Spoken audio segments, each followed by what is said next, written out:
Berarti lu keluar dari P3 kan? Setelah berapa tahun? Kalau orang mengatakan gue keluar dari P3 lebih tepatnya dipecat. Iya, lebih tepatnya gue nggak diperbantukan lah ya. Iya, dipecat lah ya. Masih tetap ngotot. Nggak apa-apa, Mi. Kita ini politisi. Udah banyak omongan-omongan kita di masa lalu yang ternyata udah mulai nggak konsisten hari ini. Nanti ada orang yang nonton gue waktu di Perindo nih. Gue juga tadi nyampeinnya agak berat gitu ya, karena ada relasi-relasi yang harus dijaga kelihatan gitu di wajah lo gitu kan. Sebagai Gen Z, kampanye tetap pasang baliho nggak?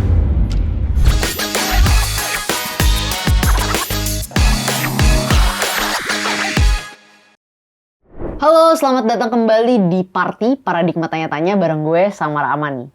Hari ini kita bakalan party bareng sama salah satu politisi muda yang gue sebenarnya cukup dekat karena gue kenal dia sejak SMP gitu. Dan politisi muda ini nanti bakal nyalek di pemilu 2024 ini gitu. Selamat datang Bapak Najmi Mumtazar Rabbani. Terima kasih Mbak, sama-sama.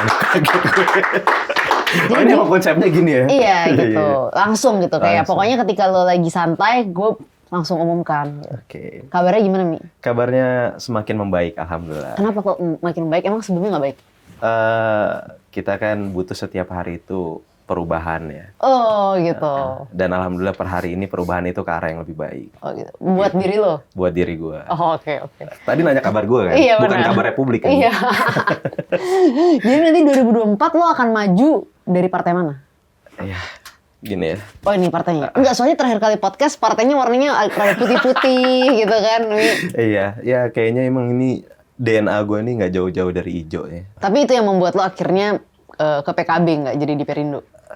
Sebut merek ya, tapi nggak apa-apa lah. Nggak apa-apa. Iya, karena memang perlu diakui karakteristik atau tone dari politik gue adalah politik hijau. Ya. Dan itu mulai terjemahkan melalui garis politik orang tua juga, ya bahkan kakek gue dan lain sebagainya lah. Tapi gue bertanya-tanya dong soal ini, nggak apa-apa kan? Kan pasti orang bertanya-tanya juga kan. Soalnya gue aja terakhir kali waktu ketemu lo, gue kaget lo, Mi, gue belum terinfo informasi terbaru gitu kan. Iya.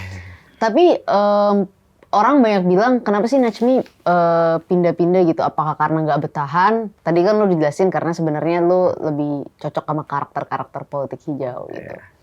Tapi gimana tuh kalau gue boleh tahu waktu lo memutuskan akhirnya pindah lagi gitu ke PKB gitu kan?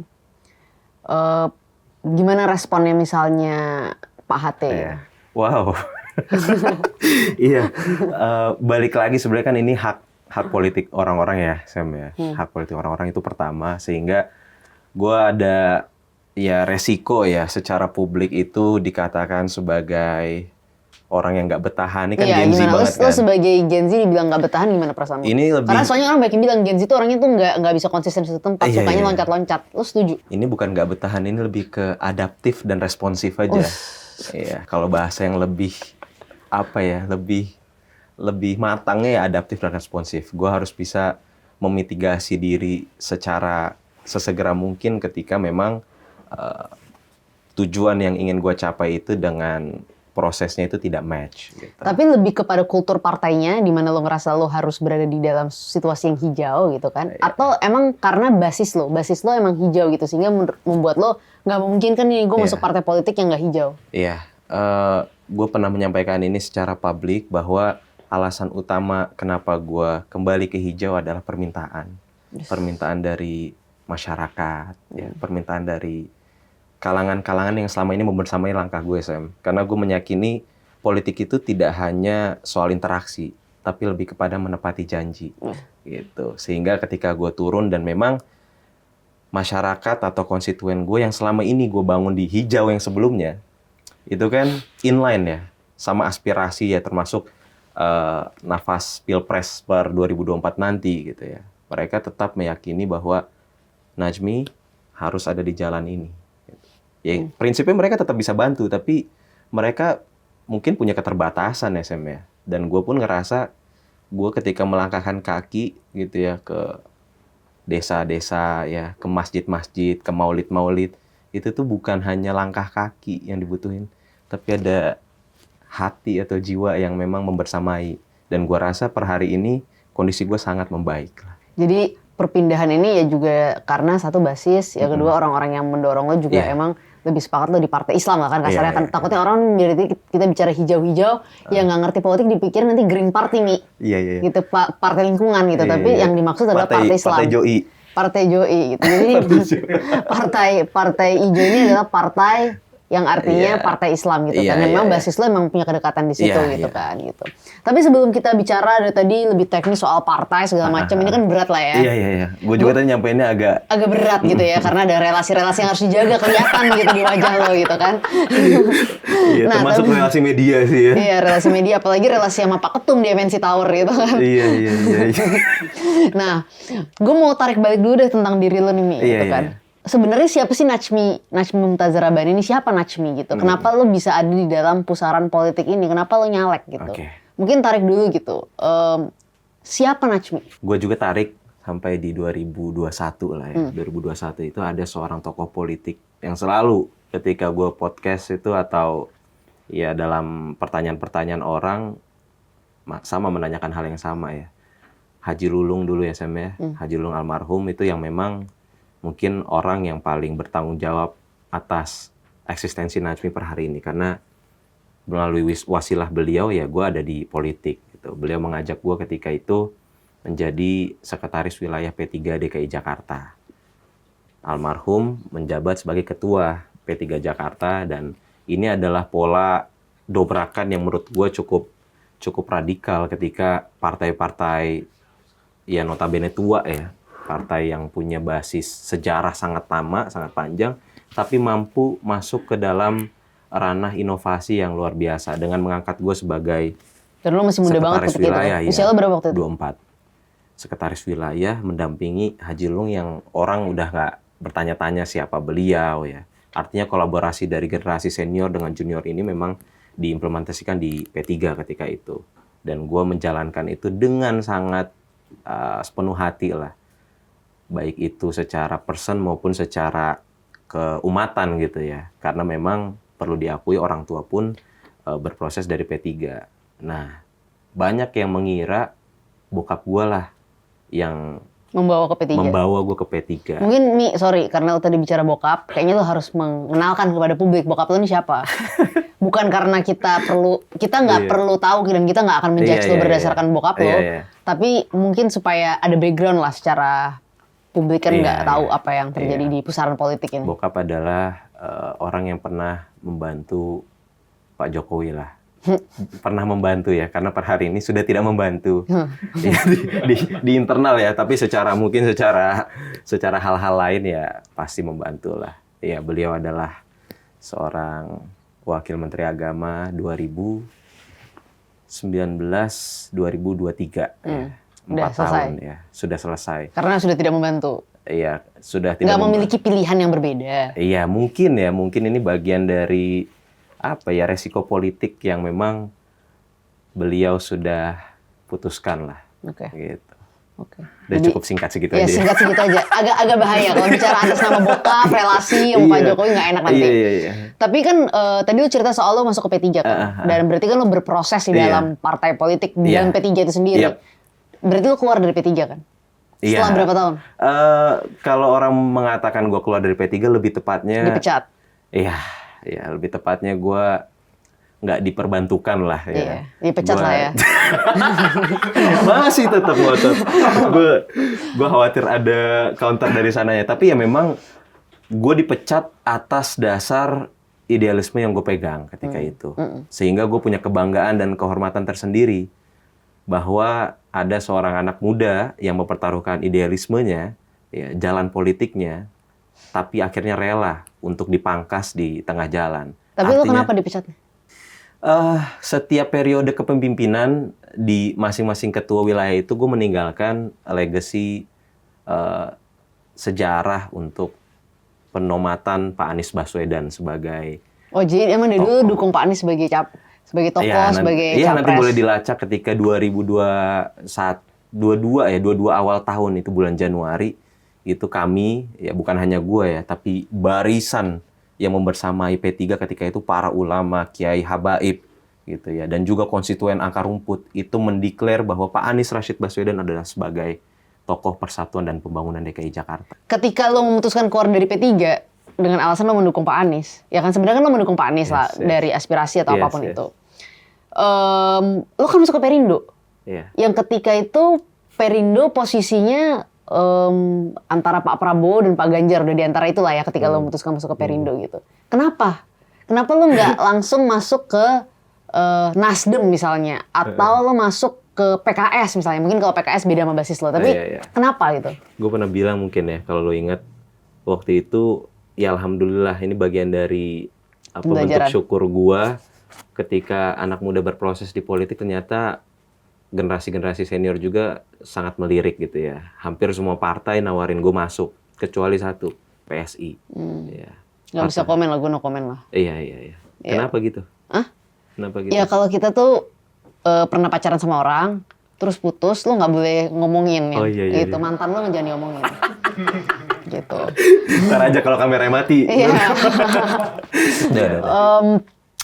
Ketika lo masuk ke PKB, sekarang lo masih Yes. nyalek di dapil yang sama ketika waktu itu di Sama, Perindo kan? sama. Dapilnya mana, Mi? Biar orang pada Jakarta tahu. Selatan Dapil 8. Dapil 8 tuh mana aja? Tebet, Pancoran, Pasar Minggu, Mampang, Jagakarsa. Oh. Sebenarnya satu garis ya, Sam ya. Kalau di jalanan kita nih ibarat naik motor nih dari ujung ke ujung aja. Gue sombong dikit boleh nggak? Boleh. Dapil gue 2019, area yang paling baik gue dapet suara Jagakarsa. Oh gitu. Ya udah cuma pemberitahuan. 2019 kan? 2019. 2019. 2024 kira-kira masih nggak? Gue menang di situ. Kalau gue maju lagi gue sebenarnya menang. Cami kan gue udah terlalu menikmati di paradigma ini. Oh gitu. Iya. Kenapa ada kue-kue yang lebih Enggak, ini podcast gue, menggiurkan? Mi. Ini podcast gue. Oke. Jadi gue nanya. Oh ya nggak masalah lah, namanya paradigma itu kan harus luas ya. Ini bentuk praktik yang sangat apa ya, tidak demokratis ya. Lo ketika memutuskan maju di daerah situ, kenapa Mi? Kenapa dapil 8 yang lo pilih? Apakah emang basis lo di situ? Jadi based on research ya, ada istilah gravitasi politik. Terus apa tuh? Gravitasi politik itu bagaimana ceruk akar rumput ya itu memberikan warna atau tarikan nafas politik. Dan ternyata DKI Jakarta, apalagi di Dapil 8, itu memiliki gravitasi politik yang sangat hijau. Ya, kaum religiusnya sangat padat, kaum tradisionalisnya juga cukup padat, orang-orang Betawinya juga. Terlepas dari kita bicara soal Jaksel, paradigma anak Jaksel gitu ya, anak-anak Gen Z, millennials, tapi tone dari yang tadi gue sampaikan adalah menjadi akar dan penyangga di Dapil 8. Sehingga dengan hari ini yang gue bawa, itu sangat match gitu ya. Kalau kita bicara soal Jawa Tengah misalkan, gravitasi politiknya itu miliknya si merah gitu ya, miliknya PDIP, basis marhenisme dan lain sebagainya lah. Gitu. Jadi ini cocok aja dan ini menjadi mikot gue. Ya, kick off gue di politik berasal dari rumah. Itu kan berarti DPRD ya? Yes. Jadi lo nggak akan maju level DPR RI, nggak level nasional tapi level lokal. Yes. Pertanyaan-pertanyaannya dan program-programnya pasti akan sangat berkaitan dengan sesuatu yang lokal yang Jakarta banget nih Yep. gitu. Pertanyaan gue, apa sih satu program yang pengen lo tawarkan ke rumah lo ini, ke basis lo, ke dapil lo ini? Oke. Orang-orang kadang berpikir seorang caleg itu bisa membawa atau memaparkan visi misi. Dari ilmu yang gue berusaha ambil ya, di UGM ya, sekarang di UI, bahwa tugas anggota legislatif ya bukan bagian dari memaparkan itu semua. Legislatif adalah memperjuangkan aspirasi kalangan akar rumput. Waktu itu bahkan Haji Lulung pernah bilang, Sam, kalau caleg ya, Bu, Pak, kalau seandainya caleg itu ditanya visi misi program, itu salah, Bu. Itu semua program udah ada di dinas-dinas. Ibu lihat misalkan dinas kesehatan, sosial, tata lingkungan dan lain sebagainya. Tugas anggota legislatif menjemput itu ke warga. Tapi kan kita punya isu ya, kita punya permasalahan global yang memang harus ditarik ke atas. Ya based on CSIS yang gue baca, ya isu ekonomi adalah yang paling menguat, bahkan sampai di angka 44,4%. Kesejahteraan masyarakat itu mampu menjadi isu yang dominan di Jakarta gitu ya. Yang kedua, lapangan pekerjaan. Itu angkanya sekitar 21,3%. Sehingga ketika gue turun ke masyarakat, memang nggak jauh-jauh dari itu masalahnya. Harga pangan, sembako yang sangat melambung ya. Anak-anak muda yang haus akan lapangan pekerjaan, pengalaman mereka sudah punya tapi peluangnya itu jadi nggak ada. Ya paling itulah yang gue perjuangkan. Karena gue ada bagian dari anak muda juga. Oke. Udah cukup nggak sih ininya jadi caleg? Bagus banget lah Iya, ya. kayak politisi banget politisi lah ya. banget gitu kan. Ya kan belajar dari lo. Itu juga bagian teknik politisi untuk teman-teman yang ngolah itu kan, namanya adalah teknik mengolah. Teknik mengolah itu adalah memuji seseorang dengan keinginan tertentu. Kanda, kita ini bukan apa-apa Kanda, tanpa Kanda ini satu. Ya, itu adalah teknik ya. Sering-sering temui yang seperti itu di politik nanti. Iya, gitu. arahannya. Ya, arahannya kan, kayak arahan ya. Terakhir mohon izin. Mohon petunjuk. Ntar kalau udah masuk ke dalam birokrasi pakai jempolnya begini. Enggak, gini lo tau nggak yang kayak gini. Mohon izin Pak, tanda tangan nih mohon izin. Nggak boleh nunjuk, jadi lo pakai jempol gini. Bukan mohon di izin, WhatsApp. Pak. Kalau di WhatsApp kan gini atau gini ya? Iya benar, 3 kali biasanya. Oh iya. Iya kan, 3 kali biar sopan banget. Iya, gue kayak gitu ke Pak Haritanu. Waktu mau keluar tuh. Waktu mau keluar. Gue tarik agak besar ya. Gue tarik agak besar lagi nih. Menurut lo permasalahan anak muda sekarang apa sih, Mi? Permasalahan anak muda? Kan gimana juga lo anak muda. Yes, Usia lo sekarang 26 tahun kan? Yes. Jadi lo mewakili lah generasi muda. Dan gue sebenarnya seneng ngeliat di level DPR di Jakarta itu banyak banget anak-anak muda yang maju. Iya. Tapi apa sih permasalahan anak muda saat ini gitu menurut lo? Kalau lo nggak mau tarik secara nasional mungkin Jakarta. Gue pernah membaca satu jurnal ya. Di situ tertera bahwa ketertarikan anak muda di politik, khususnya di partai ya, berproses di partai, itu hanya 1,1%. Tapi anak-anak muda yang berproses di organisasi kepemudaan itu sampai 21%. Artinya kalau secara isu, secara gagasan mereka itu nggak bisa dikatakan apatis gitu ya. Mereka itu punya keinginan untuk berproses. Namun masuk ke dalam partai atau proses yang sangat praktis gitu ya, ini masih menjadi pertanyaan. Menurut gue mungkin kurang lebih ada 3 lah, Sam. Faktor atau tantangan anak muda hari ini. Yang pertama, politik kita itu masih berjarak ya.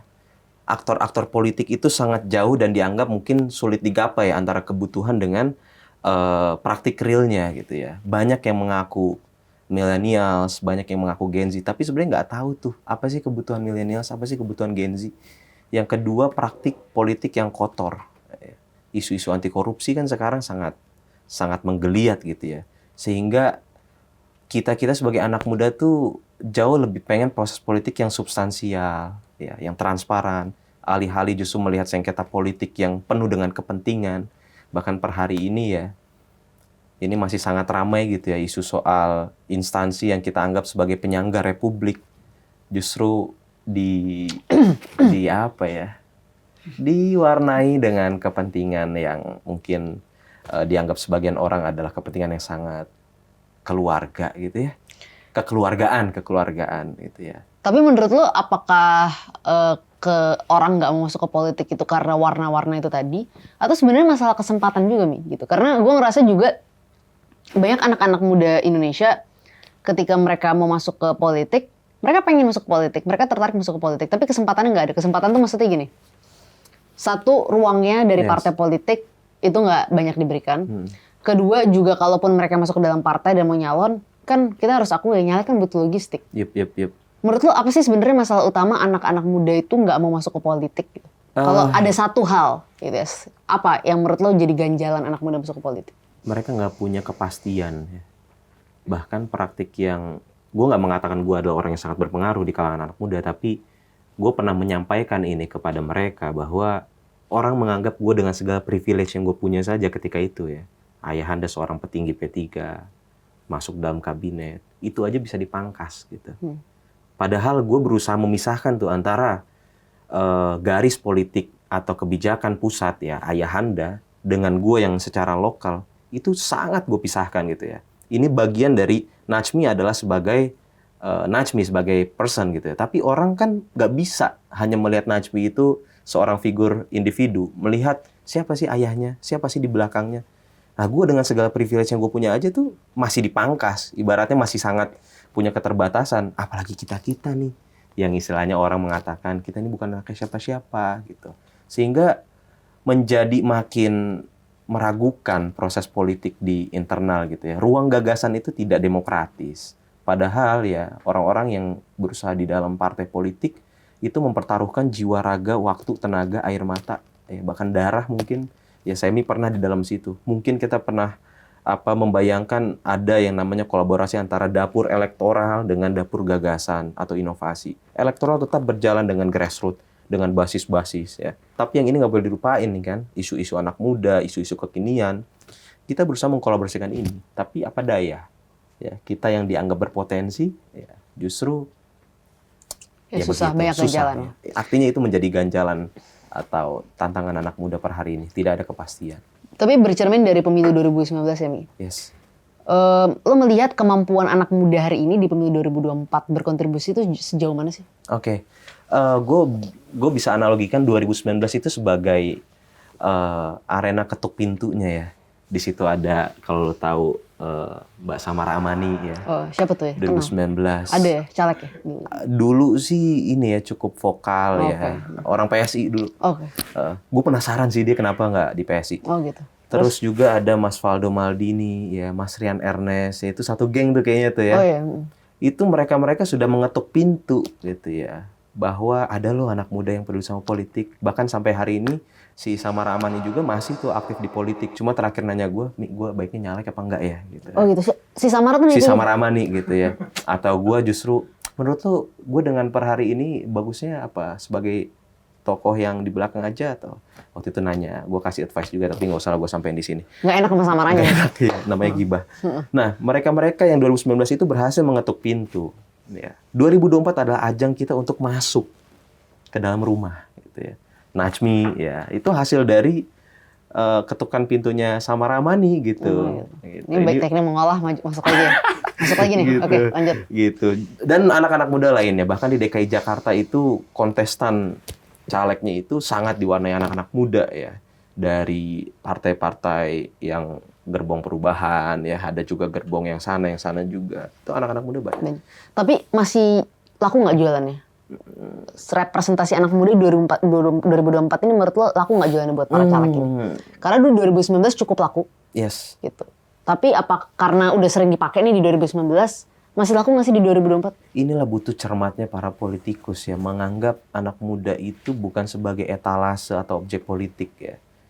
Bahwa anak muda adalah figur merdeka yang punya lanskap berpikir yang transformatif, inovatif, dan lain sebagainya. Sehingga orang akhirnya berusaha menagih. Lu mengaku sebagai millennials, gaya lu oke ya, TikTok lu, Reels lu oke lah, jogetan lu juga oke lah. Tapi ketika lo nggak mampu menjawab tantangan anak muda, dia nggak bisa dikatakan representasikan anak muda, gitu. Sehingga jualannya itu harus lebih cermat ya. Dalam berdagang itu kan kita butuh unique selling point, gitu. Ketika anak muda punya keinginan misalkan ya, ada sebagian dari isu lingkungan ya, isu kesehatan gitu ya. Mereka nih mampu nggak sih punya gagasan? Karena per hari ini, kalau gue katakan keputusan yang diambil itu memberikan dampak kita ketika menjadi orang dewasa. Bicara soal polusi udara, misalkan ya, hari ini kita rasakan, nanti ketika kita punya anak, ketika kita punya cucu, ya mereka lah yang akhirnya terdampak gitu, Sam. Sebagai konklusi menurut gua, kita nggak bisa menyelesaikan masalah di negara kita kalau bagian dari populasi terbesar yang paling terdampak bukan dari pengambil keputusan. Gitu. Sehingga memang butuh adanya gerbong anak muda dari partai manapun. Ya. Lintas partai. Bahkan gua nanti akan keras gitu ya, secara informal mungkin karena undang-undang tidak bisa mewadahi ini ya. Kita buat fraksi anak muda, di parlemen se-Indonesia. Gitu. Tapi menurut lo, ya misalnya tadi bilang soal fraksi anak muda dan sebagainya, kan ini sekarang pusaran senior ya. Menurut lo dengan ide fraksi anak muda itu, kita bisa nggak sih sebagai anak muda mengimbangi pusaran politik elit yang senior yang udah lama sekali? Gitu? Yes. Pentingnya menurut gua kita kenapa punya kuping dua ya punya mulut satu, tetap mendengar. Ya, tetap yang namanya kita sebagai junior ini kan butuh pengalaman, advice dari para senior. Bukan kita petenteng, weh, gua mau anak muda kayak gini, nggak bisa. Tidak begitu Kanda. Gitu ya. Tidak begitu ya Kanda? Tidak begitu. Dinda tidak tertib, Dinda. Kan pasti akan ada kayak gitu. Maksud gua, iya, ini bagian dari kesantun. Ade, nggak gitu caranya Ade. Gitu kan? Halo, Dek. Diawali dengan Ade dulu. Itu udah awal. Dek, abang dulu. Kalau udah abang dulu itu udah kita siap. Ya artinya tetap kita yang namanya punya kesantunan, ya kita punya tradisi ketimuran, ya harus mendengar, ya harus menganggap kita ini masih haus akan informasi dan pengalaman. Gitu. Pertanyaan mungkin apa tidak terbentuk? Mungkin. Ketika dua-duanya match. Dari kalangan seniornya juga berhasil membuka diri, dan dari anak mudanya juga berhasil menjawab tantangan. Gitu. Tapi gue mau tanya gini deh. Lo tau kan, setiap nyalek kan kita suka pasang baliho. Atau kita kadang-kadang ketuk pintu segala macam. Yeah. Tapi kalau ketuk pintu orang nganggap wajar gitu. Soal pasang baliho nih, lo nanti bakal pasang baliho nggak? Iya, bakal sih. Sebagai Gen Z, kampanye tetap pasang baliho nggak? Kita berusaha menyesuaikan, tapi bukan menjadi faktor dominan lah. Menurut gue itu bagian dari hiasan dekorasi yang memang dirasa perlu untuk sosialisasi. Karena banyak juga, Sam, kita itu bersinggungan atau bersentuhan dengan masyarakat itu yang nggak paham dengan gadget. Tapi emang kenyataannya kalau lo baca berbagai macam survei, orang itu kenal caleg satu dari TV, kedua dari baliho. Jadi itu realitanya. Karena dulu gue jujur nih ya, waktu tahun 2019, gue pasang baliho banyak banget. Dan orang pada marah-marah karena gue pasang baliho. Katanya gue anak muda kok caranya pasti pakai kayak orang tua pasang baliho. Tapi masalahnya orang-orang yang komplain itu, kebetulan mereka tahu dari sosmed. Yang di bawah itu kan taunya dari baliho. Betul, gitu betul. Dan itu mungkin porsinya jauh lebih banyak yang tahu dari baliho kan? Iya. Kita masuk ke ganggang, ya ganggang sempit, ya pemukiman yang ya sangat berapa yang bisa di-reach? Betul, betul. Ya menurut gue sekarang, ya anak muda perlu nge-combine inilah.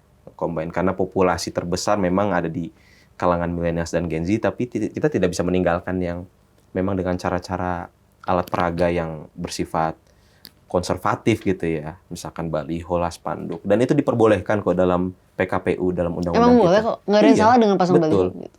Betul. Salahnya apa? Salahnya sih kita susah kalau cari uang buat print baliho karena baliho satu minggu hilang. Iya. Di ini nama Satpol PP ya emang kadang-kadang dianggap merusak estetika sih, tapi menurut gua ya tapi pesta itu demokrasi bagian kan, dari masa kampanye kan, gitu. Jadi ya mau nggak mau. Dan ini 5 tahunan nggak sih? Iya, gitu. Giroh itu akan muncul anyway. By the way, lo tau nggak sih pemilih kita yang Gen Z itu kalau misalnya kita lihat dari datanya Kata Data di pemilu 2024 itu ada di angka 46,8 juta. Jadi banyak. Kalau bisa lihat dari segi persentase itu sekitar 23%-an lah dari total keseluruhan daftar pemilih tetap kita gitu. Dan generasi milenial itu sekarang jumlahnya 66,8 juta. 33,6%. Jadi kalau di total nih, Gen Z dan milenial bakal ada lebih dari 113 juta di dalam daftar pemilih tetap kita. Ini menurut gue sesuatu yang potensial, sesuatu yang menarik, tapi juga bisa bahaya kalau misalnya tidak diadres dengan baik gitu. Karena gue sebenarnya secara pribadi, secara personal punya kekhawatiran kalau anak-anak muda ini tuh hanya dianggap sebagai objek pemilih aja tanpa dilibatkan isu-isunya yang penting. Kayak tadi kita bicara isu ekonomi, isu lingkungan gitu. Yang gue ngelihat belum banyak dibahas gitu. Mungkin lapangan kerja lebih baik dibahas, tapi isu lingkungan misalnya, bicara polusi udara di Jakarta. Bahkan uniknya isu lingkungan itu hanya menempati di angka 2,8%. Dari concern. Di bawah angka 10%. Padahal itu adalah isu yang sebenarnya paling penting buat mereka. Gitu. Betul. Artinya memang ketika seorang kandidat, ya apakah caleg, apakah capres mengkampanyekan itu, memang mereka berusaha meraup suara yang minim gitu, Sam. Tapi ini sangat penting gitu, sangat penting. Kalau misalnya dilihat dari 56% ya, kalau dari DPT kan berarti 56% tuh total pemilih kita yang anak muda gitu. Lo gimana ngelihat misalnya isu yang tadi lo bilang cuma 2,6% disukai oleh anak-anak muda itu? Tapi kan itu isu yang penting ya. Nah ini gue punya pertanyaan agak filosofis lah buat lo. Karena terkadang aspirasi masyarakat itu kan aspirasi-aspirasi yang populis. Bahkan aspirasi kita sebagai anak muda adalah aspirasi-aspirasi yang populis. Mungkin bukan aspirasi yang serta-merta substantif gitu. Isu lingkungan seperti polusi udara itu substantif banget gitu. Betul. Dan mungkin kebijakan-kebijakan yang akan diambil akan non-populis. Lo gimana tuh, Mi? Kalau lo jadi anggota DPRD, gimana lo mengimbangi kebijakan yang tidak populis gitu? Yang tidak populis, yang mungkin tidak disukai masyarakat, tapi lo tahu dalam hati lo bahwa kebijakan-kebijakan ini secara jangka panjang akan menguntungkan untuk masyarakat. Gimana lo akan menyikapi itu gitu? Kita bicara soal politik adalah pilihan ya. Menurut gua pilihan keputusan benar dan tepat atau benar dan baik itu adalah pilihan yang paling menguntungkan ya ketika isu itu populis dan isu itu tidak mendapatkan resistensi di bawah. Tapi baiknya kita juga berusaha meresikokan diri untuk masuk ke dalam wilayah yang baik, tapi ya itu tadi kita punya resiko. Menurut gua ya anak muda harus masuk ke dalam wilayah itu, Sam. Terlepas ya ini dari anggapan anak muda terlalu idealis, ya isunya tidak populis, tapi that's why kita ada di situ. Menurut gua tantangan itu harus menjadi jawaban yang paling mutakhir anak-anak muda untuk masuk. Dan itu punya resiko besar, gitu ya. Ketika kita memperjuangkan hal-hal yang sangat dianggap ya begitu ya, kita berharap dari mana lagi selain memang kita itu punya keyakinan untuk menjawab dari tantangan. Anak-anak muda itu kan ya tidak bisa berpangku seutuhnya pada kondisi ya menurut gue ya. Dia itu punya gen itu yang sangat mendobrak ya, gen yang sangat berani lah. Ya ini dimanfaatkan. Coba masuk ke dalam wilayah itulah. Dan politik itu bukan hanya benar atau salah gitu. Bahkan kita dalam berperilaku aja punya 3 layer. Kalau sesuatu itu benar, barulah kita sampaikan. Tapi kalau benar, belum tentu. Yang kedua pantas atau tidak pantas, ya kita tidak baik menyampaikan. Yang terakhir perlu atau tidak perlu. Itulah politik, kita bersinggungan dengan itu. Tapi menurut gue yang terpenting adalah ketika kita punya disiplin ilmu yang bisa kita collab ke dalam ilmu lapangan. Gue misalkan bicara soal pengalaman gue di UGM. Gue itu masuk ke dalam majoring Public Policy Management. Ya. Kita belajar secara teoritis bagaimana implementasi kebijakan, dari mulai regulation sampai implementation gitu. Tapi kan di politik nggak semerta-merta Ya, semua teori-teori itu. Bahkan dulu teman kita ya, itu bicara soal transparansi anggaran, soal lem ibon gitu ya, misalkan ya. Itu mendapatkan respon yang sangat variatif, bahkan cenderung dibully gitu kan. Padahal itu hal yang sangat penting menurut gue. Masalah transparansi. Yep, tapi gue yakin lah 2024 ini ada sebuah warna yang sangat bisa muncul ke dalam kiprah masyarakat gitu ya. Apalagi ada cawapres anak muda juga kan. Menurut lo partai yang ideal buat sosok anak muda itu yang gimana sih? Yang mampu memangkas antara kebutuhan dengan kondisi ya. Kebutuhan anak muda itu seperti apa dan kondisi di lapangan juga terbuka. Praktik demokrasi yang harus terpenting lah. Tapi pertanyaan gue adalah, kan partai tuh orientasinya mesti, ya partai punya value lah, partai punya nilai dan lain sebagainya. Betul. Tapi partai juga akan mendukung calon presiden dan calon wakil presiden gitu. Itu realitanya gitu kan. Pertanyaan gue nih, pilih value partainya atau presiden yang didukung partai? Karena gue merasa bahwa dalam politik Indonesia ada partai-partai yang memang punya basis yang memilih partai. Tapi juga banyak yang memilih partai karena siapa capresnya. Dan caleg pun banyak yang dipilih karena ini caleg berasal dari partai yang dukung presiden siapa. Iya. Yang mana yang penting? Kalau yang gue alami di lapangan ya Sam ya, hari ini gerbong itu yang jauh lebih dipentingkan. Jadi Gerbong capres itu, penting? Iya, sangat. Gue nggak tahu ya kalau di wilayah lain ya, tapi Jakarta gue mengalami Gue itu. rasa di semua wilayah capres penting. Iya. Alangkah nikmatnya seorang caleg yang secara value partai ketemu dan secara capres juga klop gitu ya. Iya sih benar. Karena itu memudahkan jalannya caleg. Sangat Karena sangat berkaitan. Jadi lo berada di kubu Amin ya? Iya. Dan ini based on research juga ya. Gue melihat bahwa ada tiga kompetensi yang dirasa anak muda itu harus miliki. Baik itu sebagai kandidat capres ya maupun cawapres. Yang pertama, orang yang mampu membawa arus perubahan. Angkanya besar. Sampai 28,7%. Yang kedua, pemimpin yang mampu menangani di situasi krisis. Angkanya itu 21%. Dan yang ketiga, pemimpin yang mampu melahirkan sebuah inovasi. Angkanya 12%. Nah, bagian dari yang terbesar ini ternyata ya dari tagline-nya aja perubahan. Ya tapi emang itu sesuai sih dengan elektabilitas Pak Anies ya, 28% gitu kan. Tapi masalahnya approval rating kan 75%. Iya. Nggak, ini masalah realita angka gitu kan. Oh. Tapi nggak apa-apa, dari 28% itu udah cukup kok untuk lo dapat kotel efek terpilih sebagai anggota DPRD. Tapi udah cukup belum masuk putaran kedua? Ya nggak tahu gitu. Ya, Kan kita masih mesti lah. lihat secara angka kan. Betul. Karena menurut gue narasi perubahan itu kan bertentangan dengan narasi keberlanjutan kan sebenarnya. Iya dong. Lo mau akui apa enggak? Jadi itu sangat bergantung terhadap tingkat kepuasan masyarakat kepada Pak Jokowi. Gue selalu perhatikan dari semua angka-angka yang rilis gitu kan. Kalau tingkat kepuasan Pak Jokowi itu naik, maka tingkat elektabilitas Pak Anies itu turun. Oh gitu. Kalau misalnya tingkat kepuasan Pak Jokowi turun sedikit, gitu tingkat elektabilitas Pak Anies naik gitu. Nah memang ini memang agak sial sedikit untuk Pak Anies, memang realitanya. Karena memang tingkat kepuasan sekarang di angka 73 sampai 75% nih. Tapi bagi gue gitu kan, kalau gue jadi lo gitu kan, 28% itu udah cukup untuk dapat kotel efek di Jakarta. Tapi gue sempat ini ya dengar cerita-cerita di balik layar ya. Ini bukan Iya. bocor halus ini, serem ini gimana? Iya, yang nggak maksud gue, Pak Anies itu kan sebenarnya bagian dari perjuangan Pak Jokowi ketika membersamai di pemilu-pemilu sebelumnya kan. Bahkan ada satu foto, Sam, itu mungkin nggak tahu ya ada di internet atau enggak. itu ada Pak Anies yang sedang quote unquote ya melatih atau membersamai Pak Jokowi untuk menjelang debat-debat publik gitu. Ya kan dulu dia TKN di 2014, Iya. tim suksesnya kan. Iya, cuma gue nggak tahu sih per hari ini beliaunya ada apa gitu kan. Ya kan namanya politik dinamis. Iya. Tapi di antara 3 baca pres yang hadir ke istana ketika diundang makan siang ya, hanya 1 capres yang menunjukkan gestur bahwa kita itu setara. Ya, bahasa tubuh ya. Siapa tuh? Ya itu, Pak Anies. Masa sih? Dari salaman aja sih, dari salaman. Kalau yang lain kan gitu. Tapi kan cara Jawa. Gitu. Mungkin Pak Anies, tapi di Jawa juga. Pak Anies kurang Jawa. Enggak, tapi kan cara Jawa kan, mungkin kan itu cara Jawa.